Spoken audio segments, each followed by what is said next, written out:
Hoy nuestro invitado en A Fondo es el analista, investigador, que ha escrito muchos libros, forjador de sitios muy importantes de investigación como Razón Pública, que yo creo que es un aporte muy importante también a entender qué es lo que nos pasó y cómo podemos entender lo que nos puede pasar en el futuro. Y lo invité, a Hernando Gómez Buendía, porque acabó de escribir este libro Colombia después de Petro.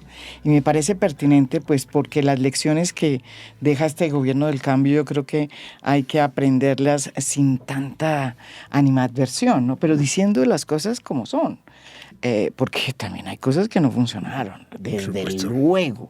Pero también es cierto que las cosas hoy son distintas de pronto, no solamente por cuenta de la propia llegada de la izquierda al poder, sino por la inercia que traía ya el país, ¿no es verdad? Sí. Pero bienvenido aquí, Hernando Gómez Buendía. Pues es muy grato estar a fondo, para mirar a fondo. para mirar a fondo. Bueno, comencemos por... no vamos a contar el libro porque la idea es que ustedes lo compren, ¿no? Es Editorial Planeta, Colombia después de Petro. ¿Cuáles son realmente esas lecciones? Usted las enumera, pero vamos a la más importante. ¿Cuál es la primera lección que usted diría deja este gobierno de el cambio, como se pronunció él mismo y lo rotuló el propio Gustavo Petro? Mira, para decirlo primero, pues ese es mi oficio, ¿no? Y yo soy sociólogo, entonces no me hago ninguna ilusión sobre las sociedades funcionan como funcionan. La gente tiene todo el derecho al miedo y a la esperanza. Y lo que está pasando en estas elecciones es eso. Entonces, la mitad del país va a votar con la esperanza de que le llegue algo y la otra mitad está muerta del susto de que llegue el castrochavismo. Eso es lo que va a pasar.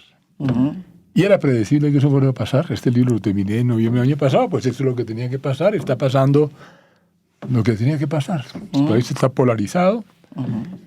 ¿Entre qué está polarizado el país?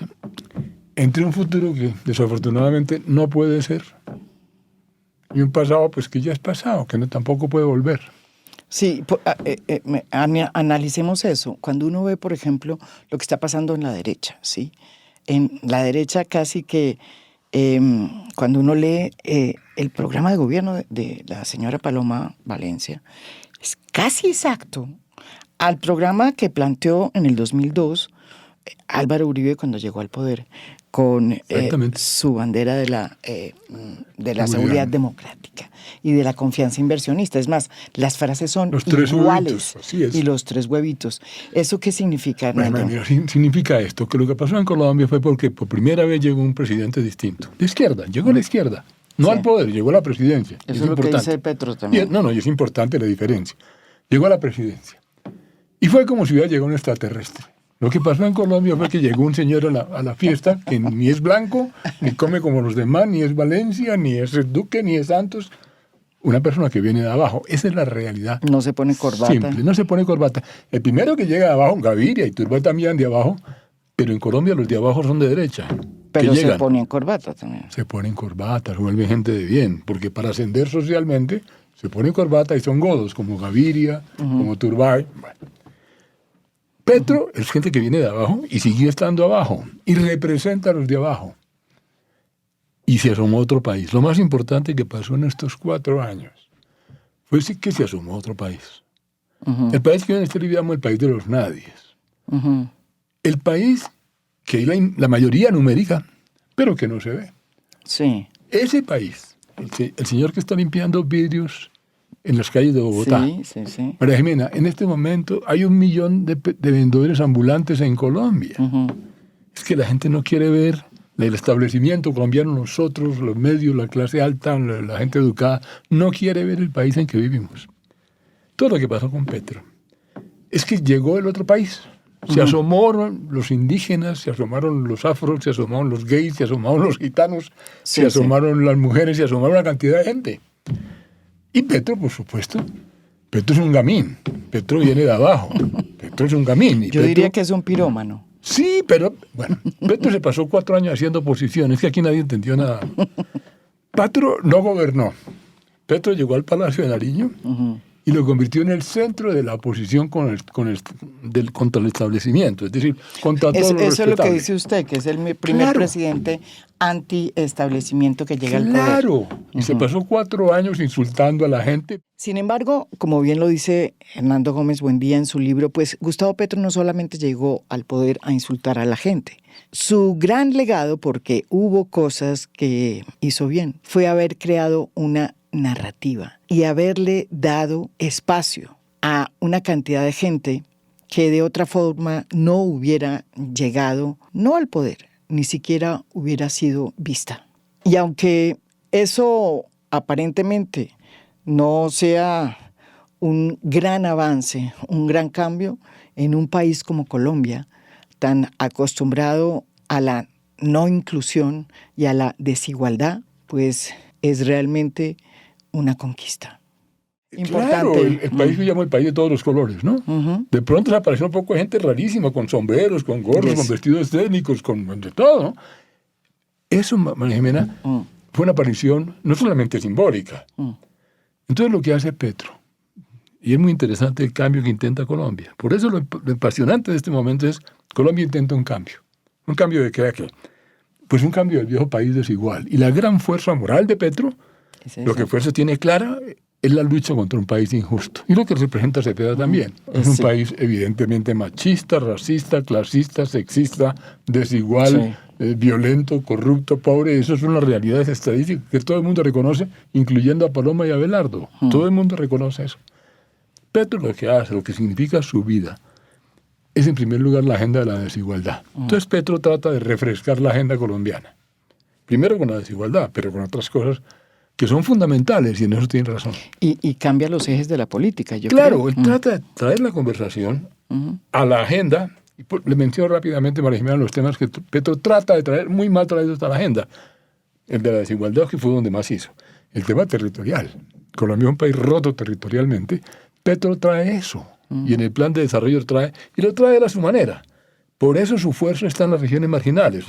Petro representa la periferia, más o menos, y es claro, su votación está en las periferias, como la de Iván. Entonces Petro trata de plantear el problema territorial y el plan de desarrollo lo hace. Claro que no hace nada efectivo, pero plantea el problema. Plantea el problema fundamental de Colombia, el extractivismo. Pues tiene toda la razón. Y logró bajar la producción de petróleo, fue todo lo que hizo el bárbaro, ¿no? La economía y de gas, de energéticos. Pero el discurso Petro más que un transformador fue un espejo. Petro lo que hizo fue mostrarle a Colombia y ponérsele en la cara al establecimiento y al país y decirle, mire, este es el país que tenemos. Oiga, mire. Y se pasó 4 años diciendo, exacto, oiga, mire. Eso es lo que hay que cambiar porque si no, esta vaina no funciona. No funciona. Y en eso, entonces, el medio ambiente tampoco hizo mucho. Tampoco, hay que ser justos. Petro hizo más que los antecesores en materia ambiental. Pero no hizo nada. Es decir, no hay una transformación de fondo que uno diga qué bruto, ¿no? ¿Cómo cambió Colombia? No. Entonces Petro primero cambió el discurso de pronto. Trae la agenda de problemas que el país existe y que ahora vamos a tratar de esconder. Entonces lo que hay es un pacto nacional por el silencio. Entonces no hablemos del medio ambiente, no hablemos del territorio, no hablemos de la desigualdad. ¿Qué es lo que dice la derecha? Dice. Claro, la derecha dice, volvamos a los problemas tradicionales. Sí, como si el país no hubiera cambiado, que eso también es un error de la derecha profundo. Claro. Entonces, Petro, el problema de esto, María Jimena, es que estos candidatos que tenemos no son la solución, sino la expresión. Son parte de la enfermedad. Y es aceptable y es comprensible. Yo como yo lo entiendo perfectamente, que la gente vote por su interés y la gente, y vamos para lo que vamos. Es decir, no le vamos a cambiar el voto a nadie, porque la gente tiene todo el derecho a su miedo o a su esperanza. Lo grave es que los que mandan no entiendan nada. Lo grave es que manden gente que puede ser cualquier señora del común, con todo el respeto que merezcan, ¿no? Son buenos tipos, algunos, ¿no? Porque Abelardo no creo que sea buen tipo. Pero buenos tipos, pues Paloma es una muy buena persona. Una muy buena persona, y Iván Cepeda es un señor, una gran persona, y son personas correctas, que han vivido su vida limpiamente, y a los dos les cayó en la lotería de la vida. Se encontraron con la candidatura, los dos ni siquiera la estaban buscando, les cayó. Es correcto. Y está muy bien. Lo grave es que para manejar un país uno quisiera tener alguien que tuviera alguna idea de cómo solucionar los problemas, no que se limite a expresarlos. Entonces, Lo grave de la izquierda, y eso pasa en América Latina en general, es que es un síntoma. La izquierda no es una... ¿Por qué? Porque no atiende los problemas fundamentales. Una de las Y cosas... la derecha, pues lo mismo. Pero Sí. fíjese que yo creo que uno de los problemas de la izquierda hoy, porque no fue así, por ejemplo, en la izquierda del Partido de Trabajadores de Lula en su primera fase, que venía de esta inercia de Cardoso, que es un gobierno de centro derecha, pongámosle, ¿sí? Que abre, como pasó aquí con Santos, ¿no es verdad? Pues una ventana muy importante. En el caso colombiano fue el acuerdo de paz con las FARC, pero allá fue porque hubo unas reformas muy grandes que inició Cardoso, que era un hombre de centro derecha o lo que sea, y llega a la izquierda en Brasil, que es el Lula vigoroso, y cambia y transforma. Mira, con diferencias. Rebaja la pobreza, el número de pobres se reduce. Es increíble. Perdóname, pero con diferencia. Yo iba a perder las elecciones. Pero por diferencia es que hay que entender. Es que por eso. Entonces, mira, a ver, ¿estamos en lo mismo? No es muy distinto Colombia. Mira, ¿qué pasó? Esa izquierda, el socialismo del siglo XXI, del cual Lula es un gran exponente, el detalle que tuvieron se llama la bonanza china. No tiene nada que ver con América Latina. Muy poco que ver. La verdad es esta. Se nos apareció la Virgen. A América Latina se le apareció la Virgen. La Virgen se llamaba China. Lo que pasó fue que China creció muchísimo en la primera década de este siglo. Y elevó el precio de las materias primas. Eso fue lo que pasó. ¿Te acuerdas? Se acabó el acero, se robaban las tapas del alcantarillado. El petróleo, todo eso se subió de precio. Y eso produjo lo que se llamó la marea rosa. Por primera vez en América Latina, una bonanza coincidió con la izquierda, y eso se llama Lula, o se llama Kirchner, o se llama Correa, o se llama Evo. Eso fue la marea rosa. En el Brasil, sin duda, el Partido de los Trabajadores lo hizo muy bien. Bolsa Familia hizo un programa de reducción de la pobreza muy notable, mejoró mucho Brasil, pero la verdad es que en ese momento lo fundamental fue la bonanza. En Colombia, te digo, para que tengamos el panorama completo. No hubo esa bonanza. Claro que lo hubo, pero cayó en manos de Uribe, pero por supuesto. Pero claro que Uribe tuvo la plata. Es que es la historia colombiana. La gente, Uribe es muy popular, o era muy popular, no solamente por la mano dura, sino porque le cayó la bonanza más grande en un siglo. Es que la gente no hace las cuentas. Es que Colombia le llegó la bonanza petrolera entre el año 2002 y el año 2014. Entonces Uribe tuvo, desde el año 2004, digamos, cuando empezó a crecer la economía rapidísimamente. Entonces Uribe, pues se le apareció la Virgen también. Porque Colombia tuvo en ese momento una bonanza petrolera que no tiene nada que ver con Colombia. Eso permitió Familia en Acción, eso permitió financiar la guerra contra los FARC. Más el Plan Colombia. Entonces, que era ya un aporte de los Estados Unidos. De los Estados Unidos, sobre todo de un gran interés estratégico. En el caso de Petro, para hablar de Petro, es interesante también, porque en justicia, ese es el oficio mío, pues yo creo que Petro está equivocado en todo. Petro expresa, realmente Petro lo que hace es que expresa un problema profundo, pero está completamente equivocado. Señala el problema, pero no entiende nada. Él no entiende nada. Pero él señala el problema. Y eso está bien. Y lo señala bien. Y lo señala bien, claro. Pero después es un desastre la forma como lo implementa. Y la forma como lo interpreta, ¿no? Lo interpreta a la luz de la izquierda, algunas cosas no lo complican. Entonces, pero señala el problema. Pero a Petro, en justicia histórica, hay que compararlo no con Lula primero, porque Lula segundo ya no puede hacer lo mismo. ¿Por qué? Porque no tiene bonanza. Es que uno sin plata no puede hacer bonanza. ¿Con qué es lo que podemos comparar? Comparado con la izquierda por bonanza. Con Boric, con Castillo, con Arce, con la señora de Honduras. Porque es la izquierda que hubo después de la bonanza. Y a Boric le fue muy mal. Por eso. Entonces, comparado con esos, a él le están leyendo muy bien. Muy bien. A Colombia le fue bastante mejor en justicia. Y eso hay que reconocerlo. En materia incluso económica, porque en materia económica, es que la derecha decía que, mira, es muy interesante qué fue lo que pasó. Lo que pasó es que, claro que Petro se pasó 4 años, Petro no entiende la empresa privada, Petro no entiende nada de nada, Petro cree que la empresa privada es un robo, él no entiende que la empresa privada es la competencia, no entiende nada. Y los gremios hablan de mercado libre y tampoco entienden nada. Mi dijo fue mercado competitivo. Eso mercado libre es un invento absurdo, pues neoliberal, no tiene nada que ver con nada. Bueno, entonces aquí nadie entiende nada, ni la derecha ni la izquierda. Y Petro, pero lo práctico importante de Petro, María Jiménez, es que a Petro le pasaban 2 cosas. La una, que se pasó 4 años espartando la inversión. Eso, si por él fuera, insultó a todos los gremios, a los petroleros, a todos los gringos, al Fondo Monetario, insultó a todo el mundo. Si por él fuera, espantó la inversión y sin duda la espantó. Pero aumentó el gasto público, es que la gente no entiende nada. Entonces con Petro el gasto público aumentó. Y aumentó considerablemente. Como hizo AMLO en México. Como hizo AMLO con mucho más disciplina, porque es que AMLO tiene un problema o una característica que se llama el TLC con Estados Unidos. Entonces México no puede ser populista ni irresponsable. Colombia sí tiene ese peligro. Y Petro, el problema más grave, práctico, le da a Colombia a la derecha y a la izquierda es el déficit fiscal. Es que el problema es que, y el problema, digamos, para Cepeda, va a ser cómo controlar, cómo enfrentar ese déficit fiscal con esa cantidad de subsidios y con ese gasto tan grande que sigue. Por eso, me imagino que va de pronto a seguir. Va a tratar de seguir porque mira, es que la pintura pues es completa y ese es mi oficio completo. No, pues, no es que sea compleja, pues, sino tratar de analizar un poco más objetivamente las cosas, digamos. Entonces, ¿qué fue lo que pasó en los 4 años? Que llega Petro, cambia la agenda, más o menos. Plantea la violencia completamente equivocado. La paz total es un desastre total porque ni él ni ningún presidente colombiano, con la excepción de Virgilio Pargo, nunca entendió, es increíble, nunca entendió el problema de la violencia, incluyendo a Santos. Es una cosa muy seria y muy fundamental y que le hace mucho daño en Colombia y seguimos amarrados a un diagnóstico equivocado. ¿Por qué lo dices? Mira, fundamentalmente por esto, porque es que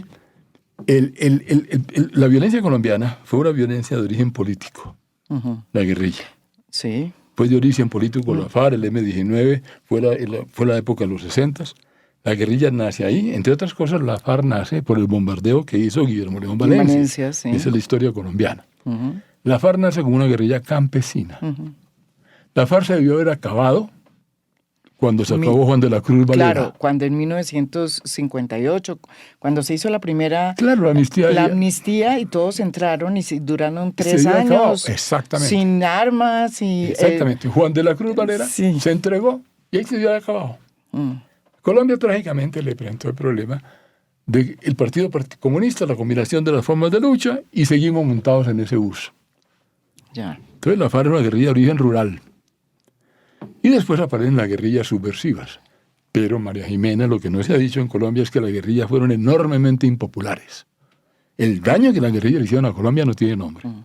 Fue inmenso. Sí, bueno, las FARC duró 60 años. 60 años. Y no... 60 años, sin representar a nadie. Sin representar a nadie. Santos tuvo que inventarse que representaban, dice, que a los campesinos. Y es que a los cocaleros. Y por eso nos embarcaron en el Plano de La Habana, que es una equivocación completa. ¿Por qué? Porque esas no son las prioridades del país. O sea, pero usted María no Jimena, está de acuerdo con el acuerdo de paz. Yo estoy completamente de acuerdo. Pero ¿sabe para qué el acuerdo de paz? Para que firmaran y dejaran de joder y de disparar. De eso se trataba y además, olvídense. Ya firmaron. Ustedes están locos. Claro que estaban locos, María Jimena, del siglo XXI. Y esa es la gran equivocación de Colombia. Seguir con el discurso agrarista. Jimena, ya no es un problema la tierra. Ni no, la por Dios, a mí que me regalen tierra, que me la regalen en la carrera séptima en Bogotá. ¿Qué carajo hago yo con una parcela o una unidad agrícola familiar en los llanos orientales? Esa es una gran deformación de Colombia, que por ejemplo Petro ha seguido, y una de las cosas más importantes que ha hecho Petro es maravilloso. Entregar tierras a los campesinos. Imagínate tú, y Cecilia López se las compra a Fedegan y Fedegan feliz. Claro, porque lo que pasó fue que Fedegan está encartado con las tierras. Es que si yo tuviera, pregúntale a cualquier ganadero, lo que ojalá pudiera encontrar a quien me dérselos. Porque es que la tierra ya sirve para paisaje. Lo que la tierra, el campo necesita una inversión mucho más compleja en bienes para públicos. Claro, sí. La agroindustria, para los bienes públicos, para la educación, para la tecnología. El siglo XXI es otra cosa. Entonces el campo así solo sirve para paisaje, que economía es muy linda. Pero no sirve para paisaje, y viaje por carretera porque vea que no hay nada. Tienen razón en una cosa que yo sí creo que es que llegamos tarde al tema agrario, ¿sí? Claro, claro. La reforma agraria se debió hacer hecho en la época de Carlos Lleras. Exactamente. Pero fue frenada y parada en su momento. Por supuesto. Por la propia élite liberal y conservadora en el pacto así es, que conocemos en el pacto de Chicora. Pero es cierto que hoy El tema de desigualdad no pasa necesariamente no pasa por ahí. Por la concentración de tierras, porque todavía hay una concentración de tierras. Por supuesto que es enorme. Una, inequidad muy grande. Por supuesto que es grandísima. Y es cierto, es una gran dilema de por dónde es que... es grandísima la concentración de la tierra, la desigualdad sigue, el problema sigue. Pero una equivocación fundamental haber embarcado el país en el cuento de la reforma agraria en el siglo XXI. Es una equivocación de santos, por eso le digo, es que todos están equivocados, que es lo terrible, que nadie entiende nada y es grave. Segundo tema en que están equivocados, el narcotráfico. El narcotráfico, lo que pasa es esto, María Jimena, que es el costo de la inserción de Colombia en el orden internacional. Yeah. Es terrible.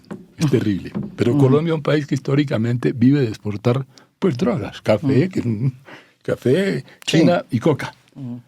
El problema profundo de Colombia es que estamos insertados disfuncionalmente en la economía mundial. Y ese es el precio que paga Colombia por pertenecer al orden internacional, que es otra equivocación de Petro y de la izquierda completa.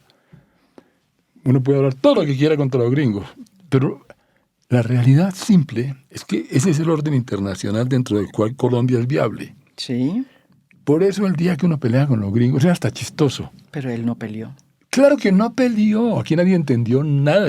¿Por qué no peleó? A Estados Unidos no tiene ningún interés en pelear con Colombia. Pero ¿a quién se le ocurre que... No, a Estados Unidos tiene suficientes problemas. Realmente Trump no peleó con Petro a pesar de todo lo que pasó. Yo creo que no están peleados. ¿O es que me equivoco? No está nada equivocado. Mira, María Jimena, es de lo más interesante. Lo que pasó estos 4 años.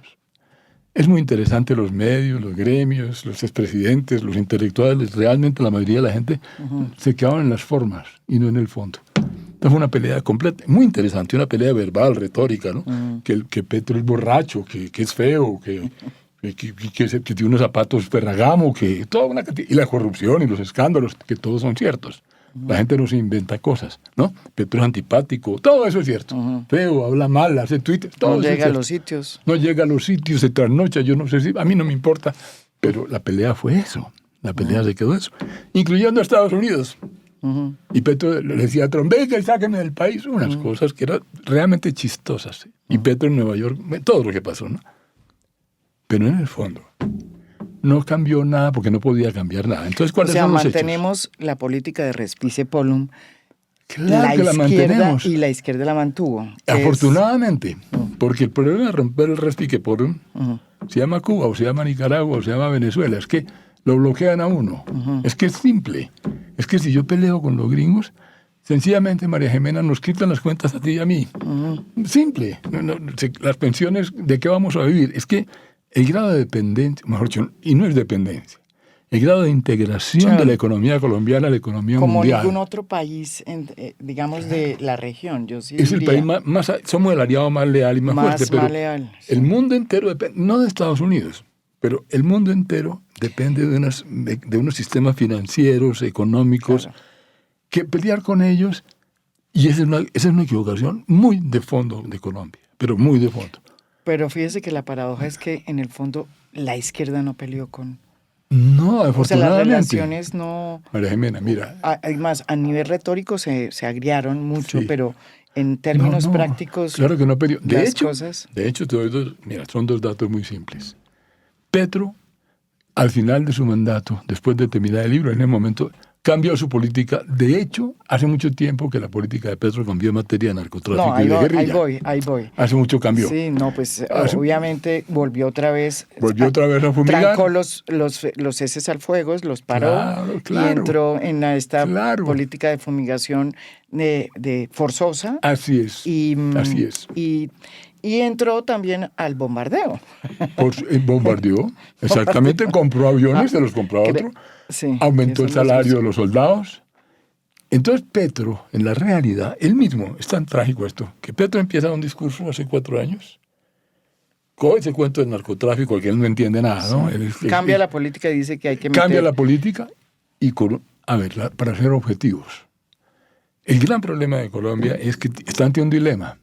El dilema es un alto costo social para tener validación internacional.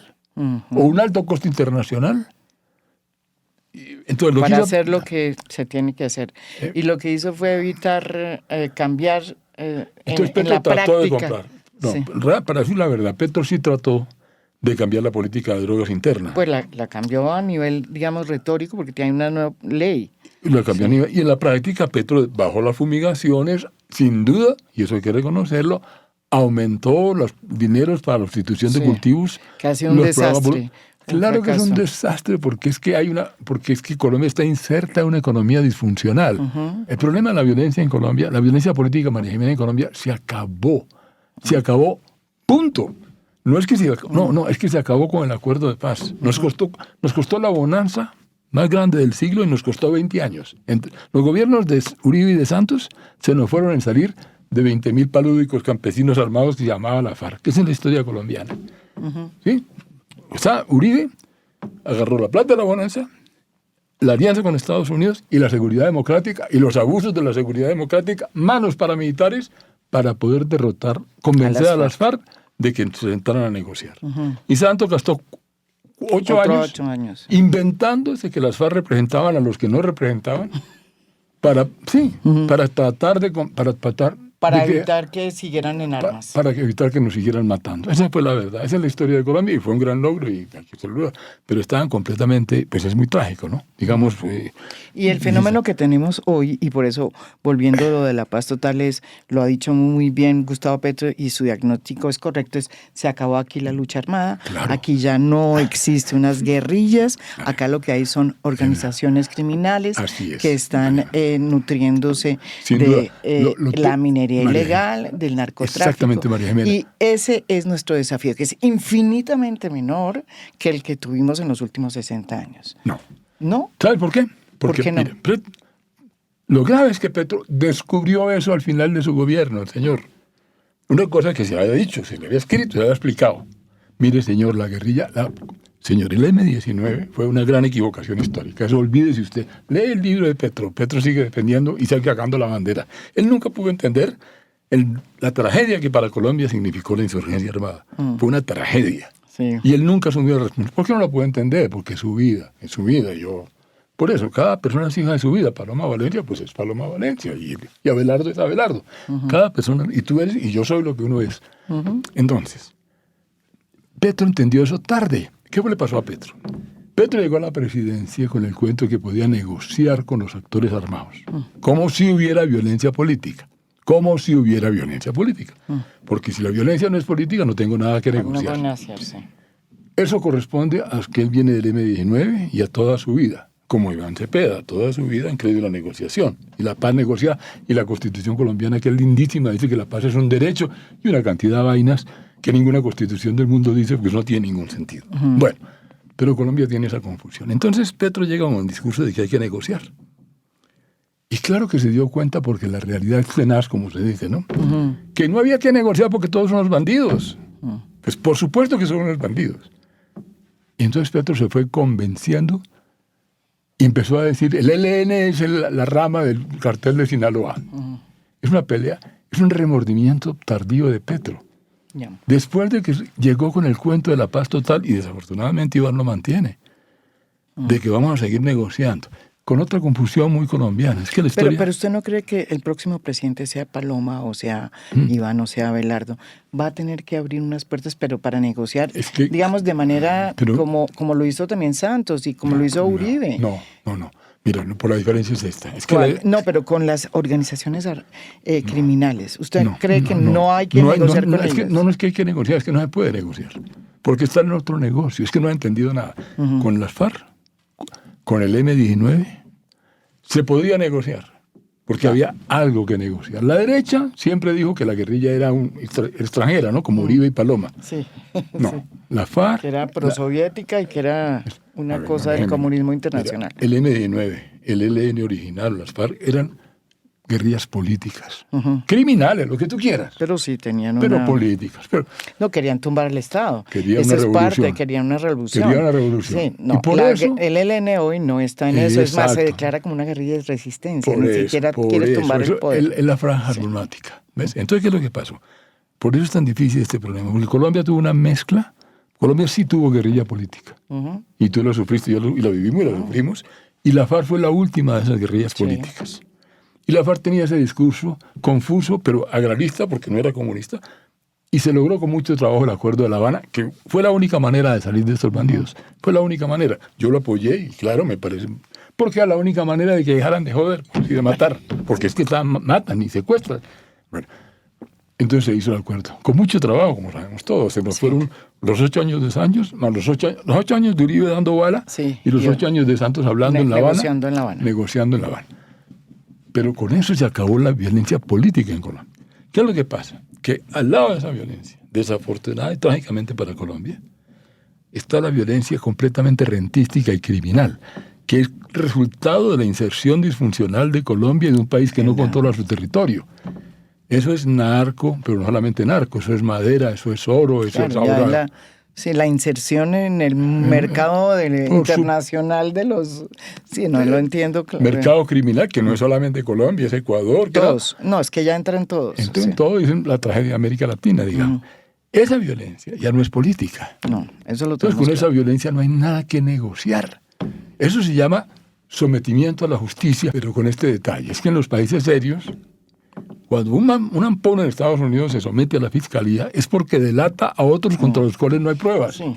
Entonces, la lógica del sometimiento a la justicia es, yo le perdono a usted con tal que me sapee al bandido grande. Pero esa es la idea para hacer... Colombia, no, en Colombia al revés. Esto de la JEP es un invento. Claro, era la única manera. Pero la JEP es una injusticia. De entrada, la JEP es una justicia, claro, es la justicia... ¿Qué? María Jimena, porque la justicia transicional es una justicia donde se acepta que no haya justicia con tal de lograr la paz. Alguna reconciliación, algún reconocimiento, medio verdad, alguna verdad, sí. Es tratar de que no sea del todo cero. Sí, y comenzó con Uribe, porque Uribe fue primero pero claro, justicia transicional. Claro, la ley de justicia y paz fue hecha por Uribe con los paramilitares, con las AUC. Y de ahí viene la confusión colombiana. Porque resulta que las AUC, por supuesto que no eran políticas. Eran paramilitares, eran bandidos. Los paramilitares en Colombia son paramilitares. Porque nunca los paramilitares trataron de hacer una revolución en Colombia, ni de tomarse el poder. Al contrario, eran los... Eran parte del establecimiento. Sostenedores del statu quo. Entonces, Uribe logra derrotar, digamos, convencer a las FARC, y efectivamente les dio durísimo a las FARC. Por el Plan Colombia y con la bonanza y con todo, Uribe, sin duda, le dio muy duro a las FARC. Y de paso, con la compañía de la ayuda de los paramilitares que se dispararon después de Barco, se empiezan con Belisario, pues esa historia tú la conoces muy bien, se disparan con Pastrana, con Samper, con toda la historia. El paramilitarismo crece como un cáncer en Colombia. Y Uribe pues lo lleva al máximo. Y eso es la pelea de Iván Cepeda, ¿no? Los falsos positivos, toda esta historia. Entonces, sumando Dios y ayuda, sumando el Plan Colombia, la bonanza, el autoritarismo de Uribe y los paramilitares, matando de la peor manera posible, si quieres, porque de paso pues mataron mucha más gente los paramilitares que la guerrilla, de lejos. Entonces, pero se logró que la FARC se desmovilizara. ¿Y por qué no te gusta la JEP? No es que no me guste, es que no me diga que es maravillosa. Sí, mire, claro. No es que nadie está diciendo, es la solución a la que llegó el país. Era la única solución posible. ¿Por qué rajaba María Jimena? Y era lo único que había que hacer. ¿Por qué? Porque la FARC, a diferencia de las otras guerrillas, sí tenía una fuerza militar considerable. Entonces la FARC no representa a nadie. Pero tenía un ejército nacional. Y ese ejército había que desmovilizarlos y meterlos a la cárcel. Por eso, de los 5 puntos de la Agenda de La Habana, el único que tenía sentido era la JEP. Porque era la única manera de que estos tipos dejaran de asesinar, porque nadie iba a entregarse para que lo metan a la cárcel. Por eso la JEP era necesaria. Es la parte más... Lo demás son equivocaciones. El cuento agrario, el cuento del narcotráfico, la apertura política estaba hecha de la Constitución del 91. Eso fue lo que Santos tuvo que inventarse. Dice que para qué era la agenda del país y enmarcaba el país una cosa que no era, ¿no? Pero la JEP era necesaria. Ahora, lo que yo lamento de la JEP es que en la retórica colombiana somos un ejemplo ante el mundo. Y son mis amigos, y son mis colegas y la mejor gente, y yo los quiero mucho y me divierto con ellos. Pero está bien. Pero partamos de una base, que es una justicia patética, de entrada. ¿Por qué? Porque es la manera como nos estamos consolando de no poder haber hecho la justicia. Sí. ¿Sí? En ese sentido es que, y además, desafortunadamente, entonces, la JEP que se convierte en donde hay muchos abogados buscando amnistías y perdones y licencias. Sí. Entonces, es consecuencia de Colombia, fue la manera de salir de Colombia, pero no deja de ser lamentable. Bueno, Colombia ha tenido más o menos, si no estoy mal, 140 amnistías. Una pregunta ya para, digamos, con esta situación, ¿cómo ve usted, o sea, cuál es el fenómeno de Abelardo de la Espriella? El fenómeno de Abelardo es terrible. El fenómeno de Abelardo es, ¿qué pasó, Mariana? Es que con Petro se asoma y asusta al país, y en efecto al país se... Entonces, la reacción del país fue irse a la derecha. Lo que pasó en Colombia es que Petro se asoma, Petro es hay que reconocer, Petro impide que el paro nacional se convierta en violencia. Petro canaliza el paro nacional, organiza a la izquierda, unifica a la izquierda está aquí para permanecer. Iván Cepeda es la izquierda, mucho más institucional, mucho más fuerte que nunca en la historia. Eso es un hecho. De Colombia, sí. Dado eso, este país, que es un país conservador... Es un país de centro-derecha. Es un país de derecha, bueno, de centro-derecha. Pero ¿qué pasó con Petro? Pero después de Uribe quedó derecha, sí. Entonces, ¿qué pasó con Petro? Que Petro asoma al otro país. Y la reacción del país, de la gente de bien como nosotros, la gente normal, ¿no? Los que tenemos algo que perder, que somos casi todos, es irse a la derecha. Tan trágico es esto, que Uribe resultó ser el centro. Es que a mí eso sí me parece una cosa maravillosa. Sí, y ayer la Cabal dijo que Petro era socialdemócrata. Es para morirse de la risa, que Petro es como Lula. Sí. ¿Qué le pasó al país? Que el susto de Petro y el susto con Cepeda movió a la gente más a la derecha. Movió a la gente más a la derecha. Entonces, Petro pasó a ser... Uribe pasó a ser el centro y Paloma es el centro. Ella debía llamarse Paloma Duque, con todo el respeto que merece. Porque Paloma es como Duque. Es la persona que escoge Uribe. Yo creí que se había acabado Uribe. No se acabó. Mire, tan grave fue el daño de Petro que revivió a Uribe. Uribe era un cadáver político, tenía que haberse acabado, pero no. El susto de Petro revivió a Uribe. No solamente no está en la casa de Uribe. ¿Pero lo revivió o lo desplazó? Porque terminó siendo desplazado por un nuevo jefe. Esa es la que está. Eso es lo que está pasando en Colombia. Uribe termina siendo el centro y la derecha se llama Abelardo. Y Abelardo sí realmente es grave, porque Abelardo es la derecha. Ese es un pasado imaginario internacional. Abelardo es la suma entre Bukele, Noboa, Trump y Milei. Y además es realmente es un estafador político. Esto es lo que hace una gran estafa política. Es un performance. Es evidente, cualquiera que lo vea. A ver, con todo el respeto que merecen todas las personas, yo no puedo hacer ninguna afirmación de carácter penal. Pero mis colegas abogados, yo pues fui abogado y nunca ejercí el derecho.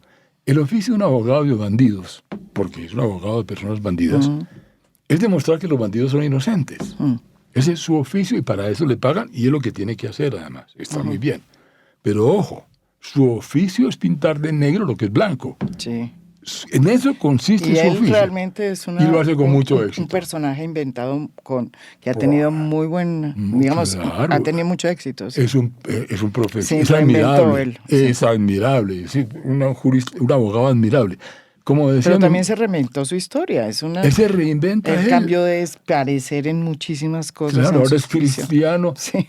Ahora, entonces, pero es un personaje realmente...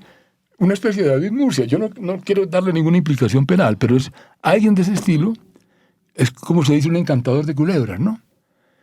Y es muy propio de la vida de él y de su oficio y de lo que es, y de su carácter, y su temperamento, y la música, y los símbolos.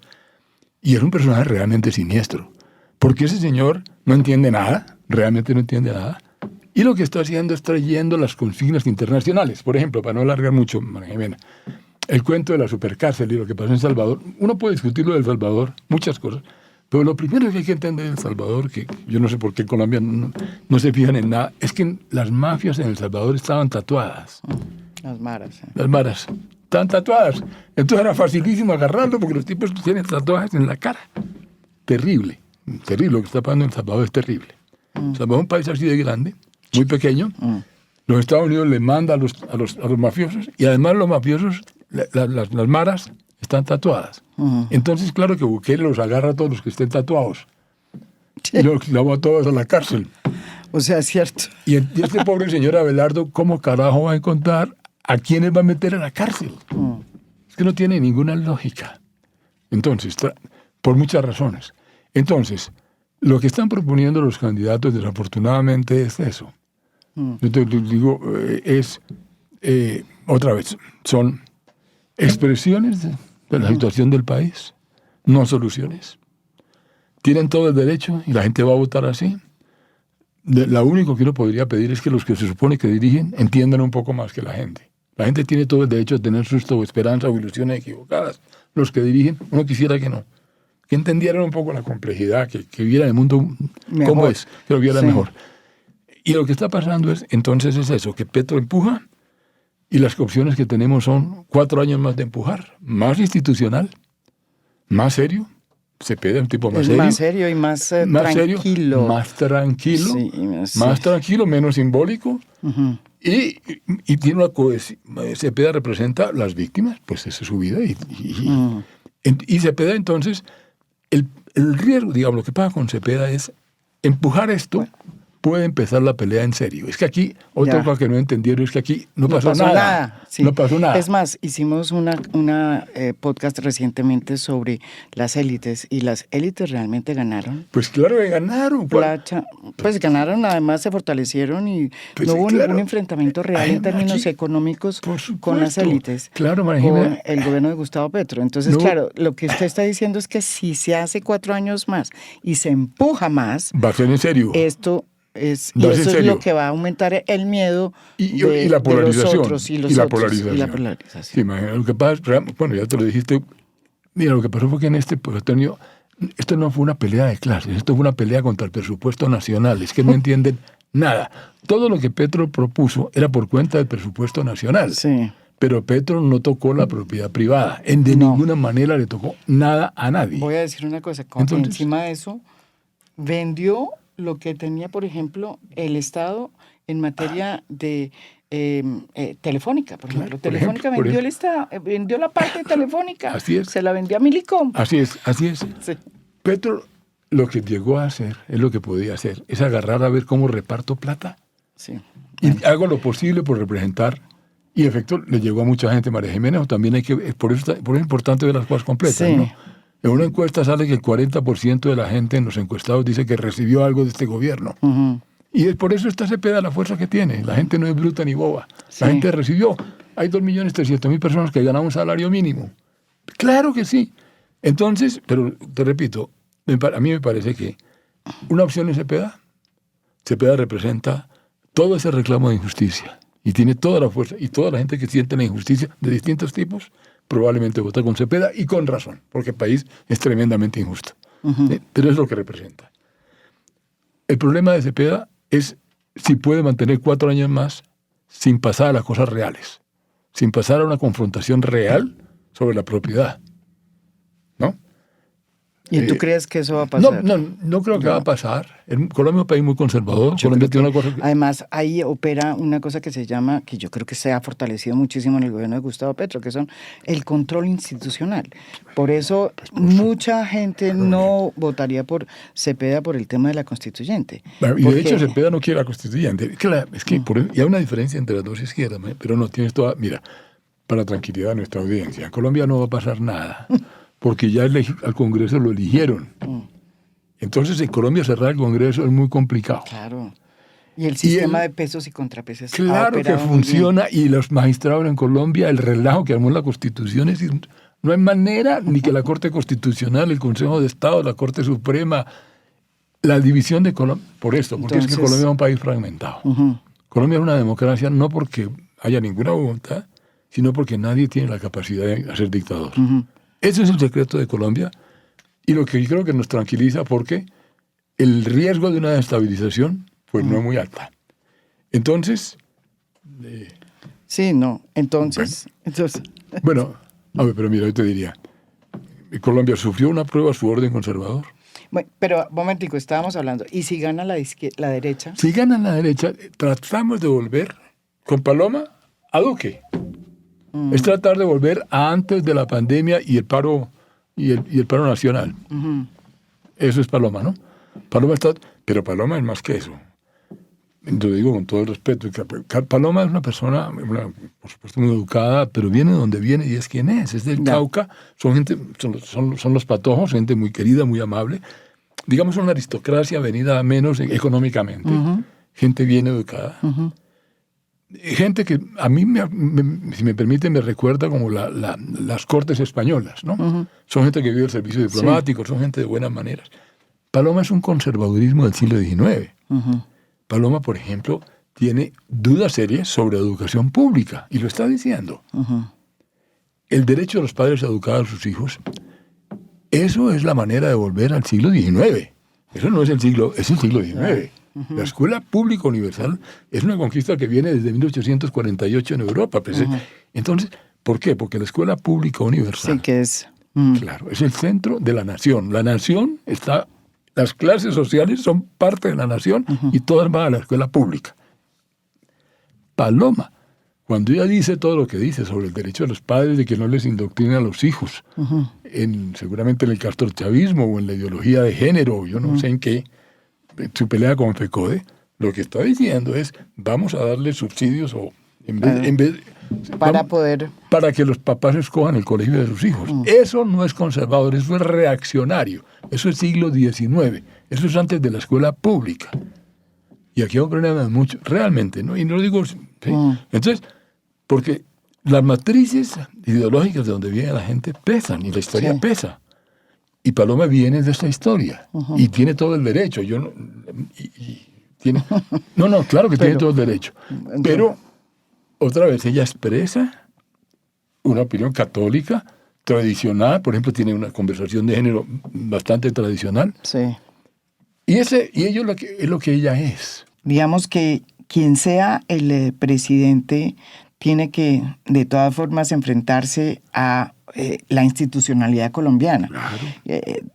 Posibilidades de que pase esta reforma, la constituyente, pues que planteó Petro, incluso en un gobierno de Iván Cepeda, son bastante mínimas, porque las tiene que aprobar un Congreso y no tiene la mayoría. Así es. Pero además hay un sistema de pesos y contrapesos que a mí me ha parecido que ha funcionado muchísimo mejor con el gobierno de Gustavo Petro, que es de izquierda. Claro. No funciona igual, porque no le funcionó igual, cuando el gobierno es de derecha. Por supuesto, porque Colombia es un país de derecha. Es que... ¿Qué posibilidades hay de que aquí entre un gobierno realmente autoritario? A ver.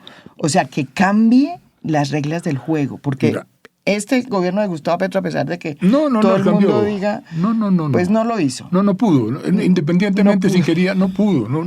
Simplemente no pudo. No lo dejan. Mira, yo diría, Colombia es un país, yo lo llamo el orden conservador, el consenso republicano, es otro libro de historia muy largo, pero Colombia tiene la peculiaridad y es como manifiesta como división de poderes, como dispersión de poderes. Y eso es por eso no resolvemos los problemas, pero por eso tampoco hay grandes catástrofes o peores catástrofes. Sí. Ese sistema se mantiene y se mantuvo bajo Petro. Y eso hay que celebrarlo. Eso es muy importante que se mantuvo. Petro habló mal de todo el mundo y tal. Por él seguramente quisiera ser dictador y quedarse... Bueno, no importa, no lo dejan. No lo dejan, no ni lo el pueden ejército hacer. lo deja. No puede. Pero Uribe sí logró. Porque Uribe representa cambiar el articulito. Y eso para mí fue el comienzo. Es el único presidente que en los últimos 30 o 40 años ha cambiado el orden. Es Álvaro Uribe. Mira, sí. Por una razón muy simple. Uribe y Petro son dos populistas. Tienen la misma concepción de la constituyente. La constituyente significa la democracia directa. La Constitución colombiana maravillosa dice, la soberanía reside en el pueblo. El pueblo soy yo. El pueblo es lo que diga Petro. ¿Qué carajo es el pueblo? Eso es un invento de Rousseau. Eso es una estupidez de la Constitución colombiana, pero ahí está. Entonces, la soberanía reside en el pueblo. Uribe dice, el pueblo soy yo. Eso se llama el estado de opinión. Pero Uribe era el establecimiento. Y cuando uno está arriba, se tiene la posibilidad de cambiar la Constitución, y Uribe cambió la Constitución y se hizo reelegir. Imagínese. Instituyó la reelección inmediata en su propio beneficio. Exacto. Eso lo hizo Uribe de manera excepcional, por la FARC, por la desesperación, porque a la derecha. Petro, la lectura de Petro, que es igual de confundida a la de Uribe, pero del otro lado, La constituyente es la apuesta personal de Petro. Sí. La constituyente es el proyecto político de Gustavo Petro, es el pueblo soberano, el pueblo que se rebeló, el pueblo es el que hizo la constitución del 91 que hizo él y le quedó mal hecha y ahora hay que hacerla bien hecha. Eso es muy difícil que pase. El escenario realmente más peligroso para Colombia, por lo que me estás preguntando, sería que haya un crecimiento del movimiento popular, que la izquierda que está aquí para quedarse y el movimiento popular que representa empuje. Y empuje en serio. Y empuje mucho más duro que el paro cívico. Uh-huh. Eso sería un escenario en el cual la derecha, Abelardo, puede acudir al golpe de Estado. Ese es el escenario más peligroso para Colombia. Sí, es el presidente. Claro. No, por supuesto, claro. Es decir, la creencia de que Petro iba a un golpe de Estado es chistosísima. El único golpe de Estado posible en Colombia era un golpe contra Gustavo Petro. Es que no entienden nada. El ejército, por supuesto, si tumba a alguien, pues tumba a Petro. ¿A quién se le va a ocurrir que el ejército colombiano? Bueno, el ejército colombiano es de derecha. Uh-huh. Entonces, el escenario, que espero que esté muy remoto, pero no se puede descartar, es que el pueblo, digamos, la izquierda... Si la derecha gana. Si la derecha gana, uh-huh, la movilización popular, si tratan de meter a los nadies otra vez, si Paloma o Abelardo uh-huh, tratan de decirle a los nadies, váyase otra vez y quédese calladitos, señores indígenas, por ejemplo, el riesgo de una explosión en Colombia es muy alta. Yeah. Uh-huh. Y esa explosión, la amenaza de esa explosión, ya puede que no sea Duque, que sacó a la gente para la calle, ya puede ser un golpe de Estado. Porque ya es una amenaza al orden, ya es una situación argentina o chilena. Cuando hay el riesgo de una insurgencia popular, cuando hay riesgo, la amenaza de una insurgencia popular, la reacción probable de América Latina es el golpe de Estado. Claro, ya Estados Unidos no es el golpe de Estado, pero de todas maneras la posibilidad autoritaria es mucho más alta de la derecha que de la izquierda. Por lo menos para cambiar las reglas del juego. Sí, y no es porque la izquierda la respeta o las entiende. Petro no es liberal, ni Cepeda tampoco, ni tienen por qué serlo. Ellos no entienden nada de nada. Sino que no tiene el poder. No tienen el poder. La derecha sí lo podría tener. Si a la derecha se siente arrinconada por el movimiento popular, ¿qué puede ocurrir? Petro sigue vivo. Petro está joven. Y Colombia, eso es el gran cambio que se logró, que se obtuvo bajo Petro, fue la maduración de la izquierda. La izquierda se institucionalizó. El pacto histórico es la fuerza política más organizada que tiene hoy Colombia. Eso es importante decirlo. Tiene la primera bancada. El pacto histórico aumentó su votación en 1.050 municipios. Uh-huh. Aquí hubo un cambio fundamental. En Colombia hay hoy una izquierda que no existió nunca. Entonces, si esa izquierda crece, empuja. Pero no gana el poder. Pero siguen creciendo y sigue empujando. María Jimena, ¿qué pasa si hay otro estallido cívico, otro paro cívico, organizado esta vez, coordinado por la izquierda? En ese momento, esa es la situación que yo creo que es de más peligrosa desde el punto de vista de los que ¿Y si gana la izquierda? Si gana la izquierda, el problema que tiene la izquierda es, va a seguir empujando ¿hasta dónde? Porque es que lo que hizo Petro fue empujar simbólicamente, pero no tocó a los ricos, uh-huh, y lo que hizo fue pelear contra el presupuesto. Uh-huh. Entonces, Petro lo que logró hacer, que fue más de lo que la gente cree, hizo mucho, pero a punto de repartir plata de presupuesto, digamos, uh-huh, de muchas maneras. ¿Hasta dónde aguanta el presupuesto? La historia latinoamericana es, si la izquierda empuja demasiado el presupuesto, produce una crisis fiscal. Yeah. Una crisis fiscal produce una crisis de inflación. Uh-huh. Una crisis de inflación desestabiliza seriamente la economía. Lo que sigue es un golpe de Estado. Eso ya es el modelo del Cono Sur, que yo espero que sea muy remoto, pero, digamos, el gran problema... O un recambio inmediato, porque fue lo que pasó con Milei. Claro. Es que sí, hubo una crisis económica muy grande, producida por el kirchnerismo. Así es. Bueno, por la historia argentina. Por la historia argentina. Sí, claro. Bueno, 25 años de kirchnerismo. No, sí, exacto. Entonces llega un loco como Milei, que en el caso colombiano es que por eso, tanto Paloma, tanto Valencia como Abelardo dicen que hay que achicar el tamaño del Estado, que reducir. Achicar el tamaño del Estado significa bajar el gasto social. Sí.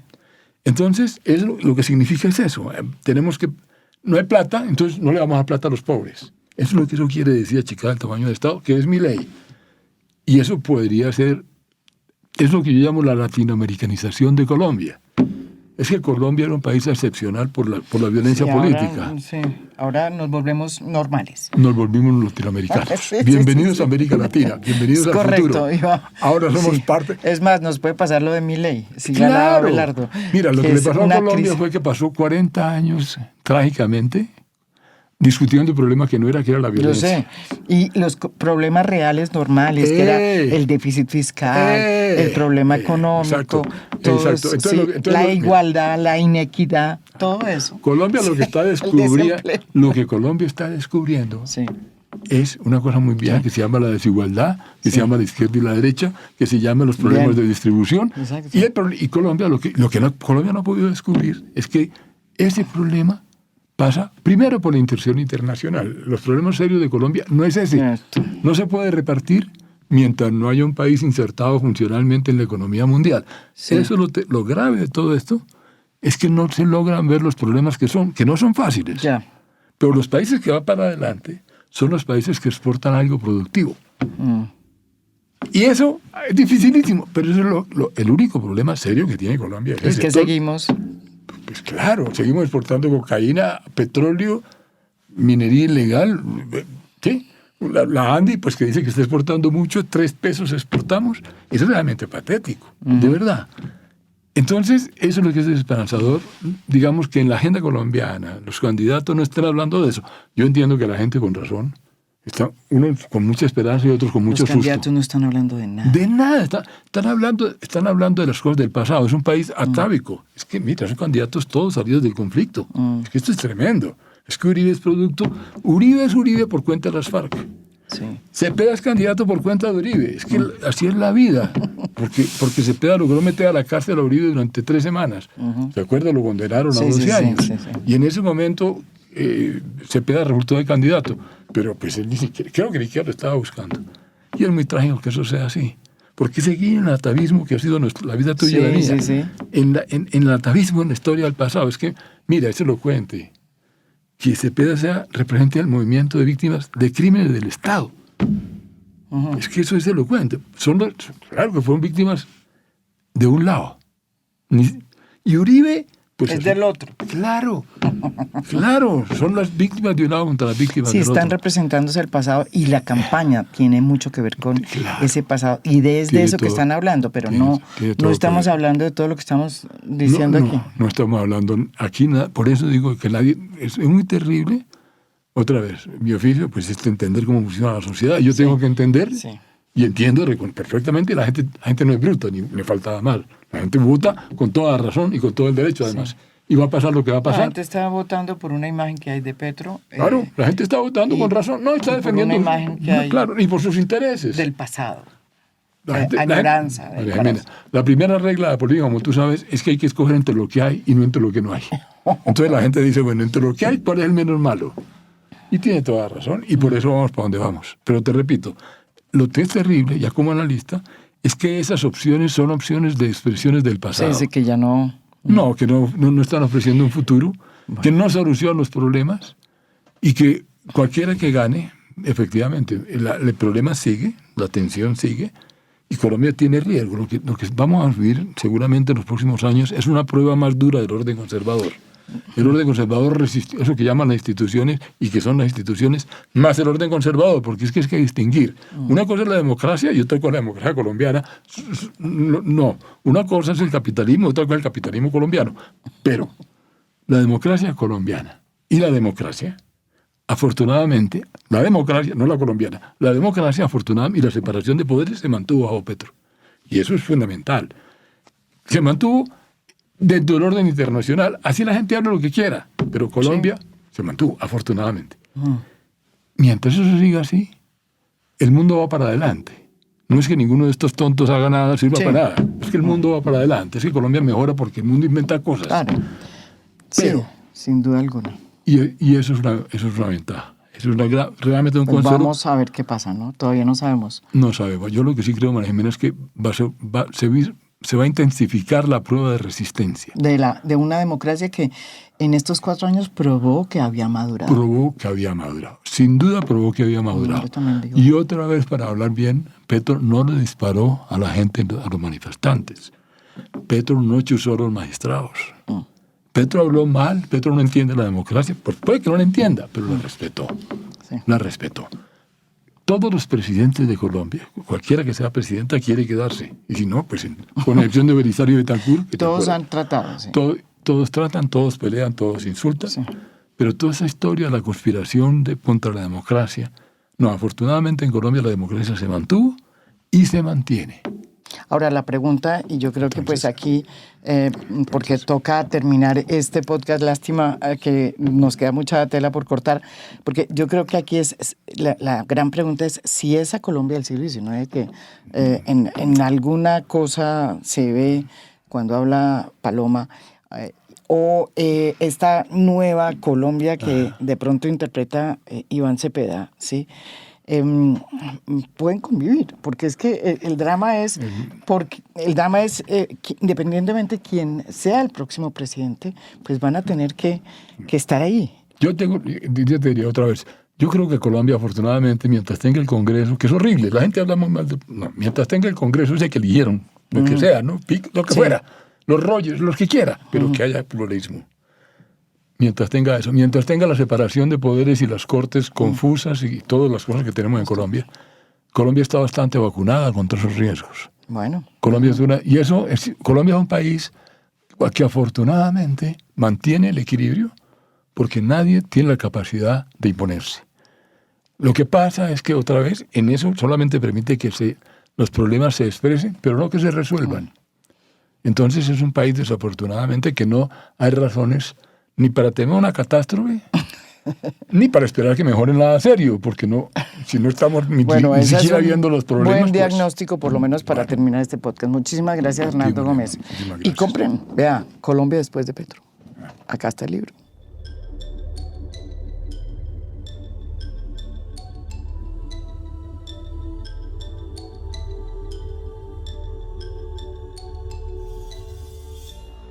A Fondo es un podcast producido por Mafialand. Producción general, Beatriz Acevedo. Producción de audio, Santiago Acosta López. Música original del maestro Óscar Acevedo. Nos pueden escuchar también en mi canal de YouTube. Gracias por escuchar. Soy María Jimena Duzán.